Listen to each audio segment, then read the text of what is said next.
কোরবানির ঈদ রে, হাটে হাটে গরু ছাগল দেখা যায়। বরাবর পোজ দে, সেলফি ল পোজ দে, কি মজা লাগে গরুর হাট রে। ফেসবুকে পোস্টে গরুর ছবি আপদে, ফিলিং হাম্বা ইমোর সাথে। গরু গরু ও গরু আইলো রে সাইডে রে, বড় গরু ও গরু আইলো রে সাইডে রে।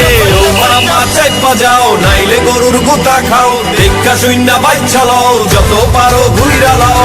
কোরবানির হাট রে, ঘুইরা যাও একসাথে, হায় কোরবানির হাট রে, ঘুইরা যাও একসাথে, হায় কোরবানির হাট রে, ঘুইরা যাও একসাথে, হায় হায় কোরবানির হাট রে, ঘুইরা যাও একসাথে।